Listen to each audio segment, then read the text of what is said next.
Hello friends, this is Ravi Parmar और आज की वीडियो हमारी रहने वाली है अबाउट स्टॉक मार्केट और mostly on the trading account के जो चार्जेस होते हैं, डीमेट और ट्रेडिंग अकाउंट के जो चार्जेस होते हैं उसी के रिगार्डिंग आज की वीडियो होने वाली है।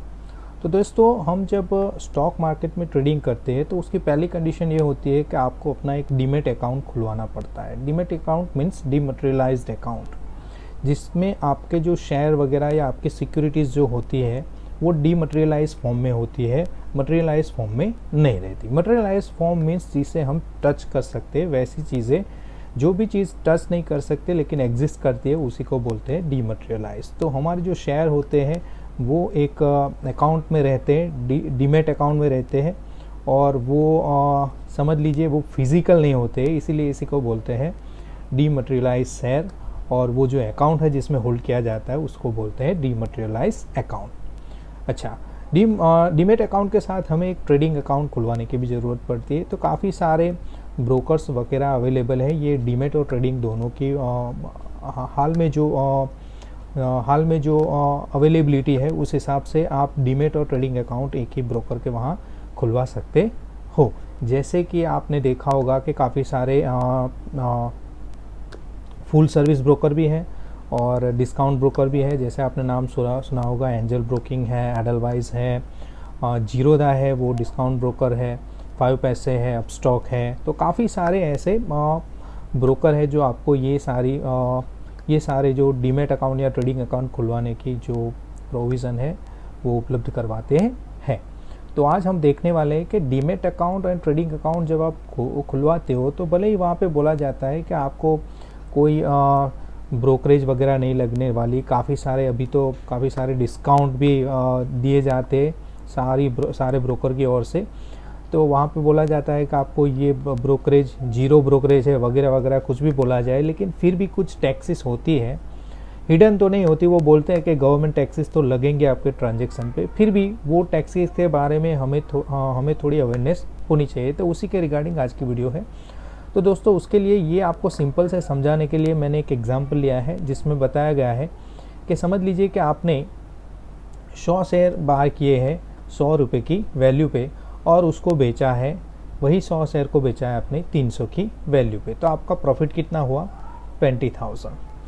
और ये जो टर्नओवर कंसिडर किया जाएगा उसे बोला जाएगा 40,000। यहाँ पे जब ट्रेडिंग करते हो आप तो टर्नओवर किसे बोलते हैं? आपकी जो बाय प्राइस की जो टोटल वैल्यू होती है और सेल की जो होती है उसको दोनों को मिला के जो वैल्यू होती है उसे टर्नओवर क्यों लिखा? क्योंकि ये सारे जो चार्जेस वगैरह लगते हैं वहाँ पे टर्नओवर को इंडिकेट किया जाता है, टर्नओवर पे सारे चार्जेस लगते हैं। तो दोस्तों, हमने क्या किया है कि चार्जेस तो है सारे, लेकिन उसको इंट्राडे और डिलीवरी में हमने बांट दिया है। इंट्राडे और डिलीवरी क्या रहता है? जब आप एक ही दिन में शेयर को बाय करते हो और वही दिन में उसको सेल कर देते हो तो उसे बोलते हैं इंट्राडे। इंट्राडे मीन्स आप अपनी पोजीशन उसी दिन में बाय करोगे और सेल करोगे, मीन्स उसी दिन में अपनी पोजीशन को स्क्वायर ऑफ करोगे। डिलीवरी में क्या होता है? एक दिन से ज़्यादा अगर आप अपने शेयर को होल्ड करके रखते हो, बाय करके रखते हो और फिर उसे बेचते हो या फिर सेल करके बेचते हो, वो भी पोजीशन बाय करके आप सेल करोगे तो उसको बोलते हैं लॉन्ग। ओके, आपने लॉन्ग पोजीशन बनाई है ऐसा भी बोलते हैं कई लोग, तो उसका मतलब होता है आपने बाय किया अब आप सेल करने वाले हो। शॉर्ट पोजीशन बोलते हैं तो उसका मतलब होता है शॉर्ट सेल भी बोलते हैं कई लोग उसे, तो उसका मतलब आप पहले सेल करते हो फिर बाय करते हो। तो ये सारे टर्म है जो ट्रेडिंग में यूज़फुल होते हैं, डजंट मैटर। तो इंट्राडे में सिंपली आप एक ही दिन में अपनी पोजीशन एग्जिट करने वाले हो तो इसे इंट्राडे बोलते हैं, और एक दिन से ज़्यादा होल्ड करके रखने वाले हो तो उसे बोलते हैं डिलीवरी बेस्ड ट्रेडिंग। तो दोनों में चार्जेस थोड़े डिफरेंट से रहते हैं। तो हम देखते हैं कैसे चार्जेस इम्प्लीमेंट होते हैं। तो देखिए, ब्रोकरेज जो है जब इंट्राडे करते हो दोस्तों, इसमें जो परसेंटेज वगैरह दिखाए है वो थोड़ा बहुत आगे पीछे हो सकता है, क्योंकि ये कांस्टेंट कभी चेंज भी होता है, अभी कुछ नया अपडेट भी आया हो ऐसा भी हो सकता है। लेकिन ये ओवरऑल जो चीज़ें होती है वो हमने यहाँ पे दिखाई है, तो थोड़ा परसेंट का उलटफेर हो सकता है। ओके, तो ब्रोकरेज जो है वो ब्रोकरेज होती है इंट्राडे में, जो ब्रोकरेज होती है वो 0.01% से 0.03% जितनी होती है और टर्नओवर के इतने परसेंटेज रहते हैं। तो समझ लीजिए कि ऊपर का जो एग्जाम्पल है उसमें हमने 100 रुपये से 100 शेयर बाय किए थे और 300 रुपये में वो 100 शेयर बेच दिए, तो हमें 20,000 का बेनिफिट हुआ था, लेकिन हमारा टर्नओवर कितना था 40,000। तो 40,000 का हम समझ लीजिए 0.01% कंसिडर करेंगे तो वो वैल्यू में हमें मिल जाएगी 4 रुपये, तो ब्रोकरेज लगेगी 4 रुपये इंट्राडे में। ओके, STT बोलते हैं सिक्योरिटी ट्रांजेक्शन टैक्स। तो सिक्योरिटी ट्रांजेक्शन टैक्स भी लगाई जाती है गवर्नमेंट के द्वारा, तो वो होती है 0.025% on sell side only. Intraday में अब आप ट्रेडिंग करोगे तो सिर्फ सेल की जो वैल्यू होगी उसी के वैल्यू के ऊपर आपको सिक्योरिटी ट्रांजेक्शन टैक्स लगेगा 0.025। तो वो हमारा सेल साइड पे हमारा कितना है वैल्यू 30,000, तो 30,000 पर 0.025% मीन्स 7.5 होगा। ओके, उसके बाद लिखा हुआ है एक्सचेंज ट्रांजेक्शन चार्ज। तो एक्सचेंज भी जो होते हैं NSE BSE, तो एक्सचेंज का भी कुछ ट्रांजेक्शन चार्ज वो भी लगाते हैं। तो एक्सचेंज NSE होगा और BSE होगा, आप स्क्रीन पे देख सकते हो कितना चार्ज वो परसेंटेज चार्ज करते हैं, और वो टर्न ओवर पे होते हैं, मीन्स यहाँ पे कंसिडर करना है 40,000 बाय और सेल दोनों की वैल्यू। तो हमने कंसिडर कर लिया 3 to 5%, 0.003 to 5% कंसिडर किया, तो 40,000 का 0.003 to 5% होगा 1.3।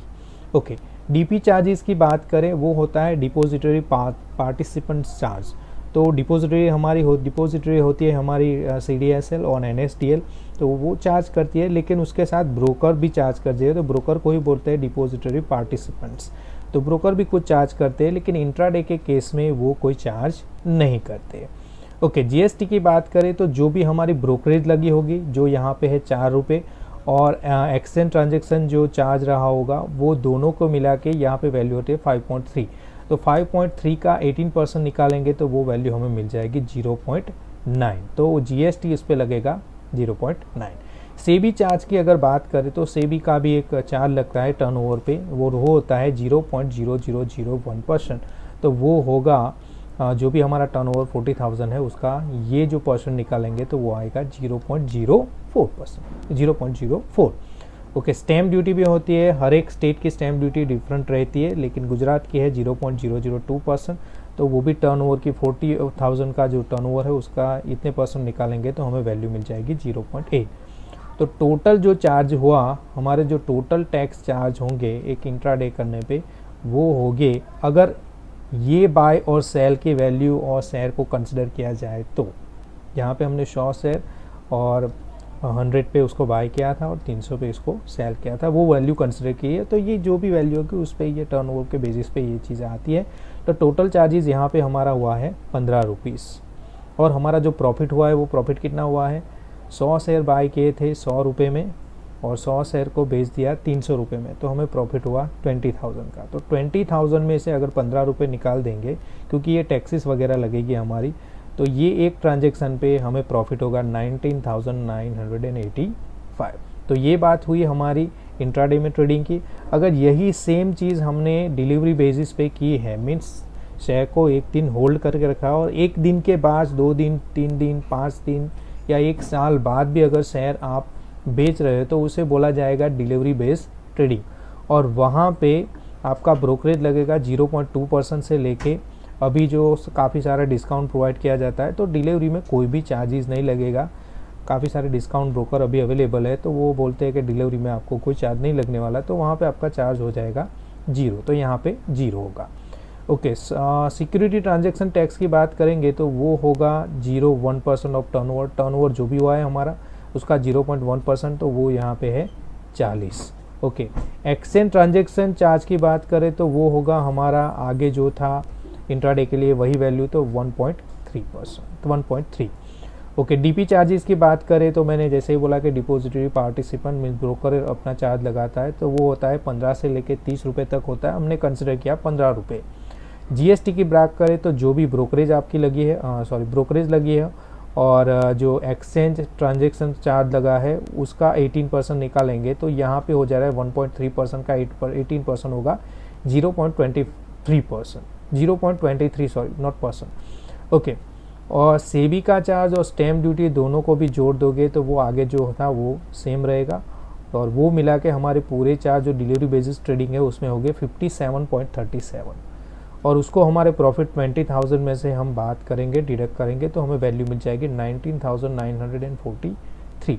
तो दोस्तों अगर आप इंट्राडे में ट्रेडिंग करते हो तो ये एक चार्जेस ऐसे कुछ आपको लगते हैं, अगर डिलीवरी में आप ट्रेडिंग करते हो तो ऐसे चार्ज लगते हैं। ओके, दूसरे भी कई चार्ज होते हैं, वो हमारे जो ब्रोकर है उनके द्वारा लगाए जाते हैं, जैसे कि 20 पर ऑर्डर, 20 रुपीज़ पर ऑर्डर। अगर आप कॉल करके ऑर्डर करते हो तो एक ऑर्डर पे 20 रुपये हमें चार्ज लगता है, बाई का ऑर्डर हो, सेल का ऑर्डर, कोई भी।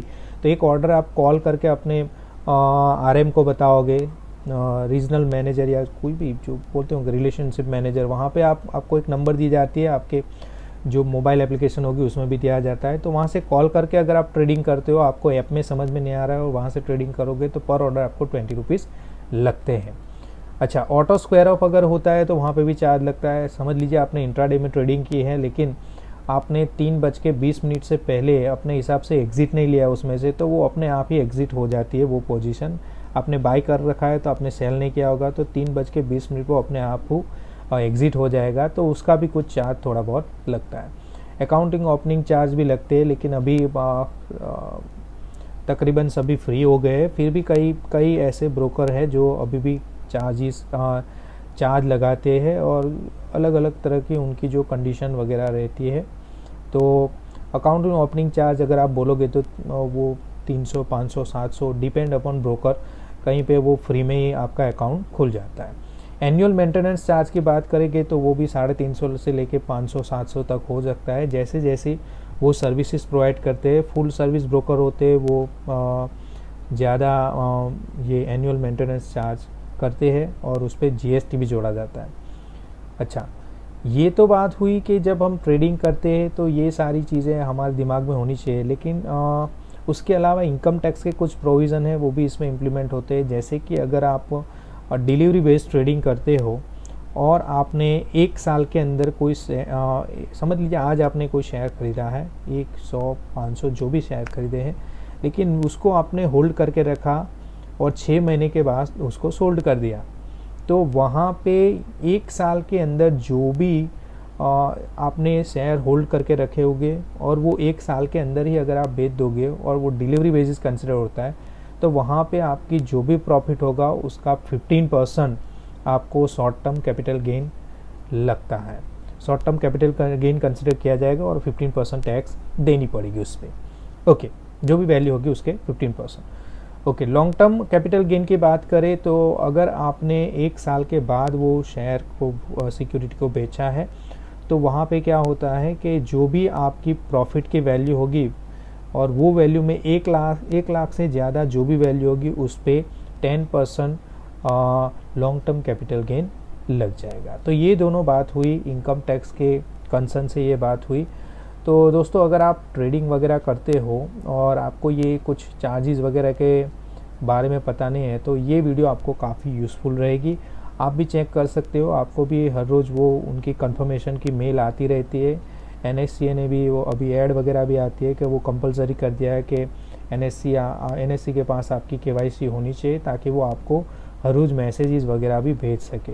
तो एग्जीक्यूटेड जो आपके ऑर्डर होते हैं उसके भी रोज़ मेल आपको आते होंगे, और एक कंफर्मेशन मैसेज भी आपने जो ट्रेड किया होगा उसके रिगार्डिंग आपको मिलता होगा। तो उसमें ये सारे चार्जेस लगे हुए होते हैं, तो ये आपको क्लैरिटी मिल जाएगी कि ये कौन से चार्जेस होते हैं और वे कैसे लगते हैं। आई होप कि जो लोग ट्रेडिंग करते हैं उनके लिए ये वीडियो काफ़ी यूज़फुल रहेगी। Thank you very much.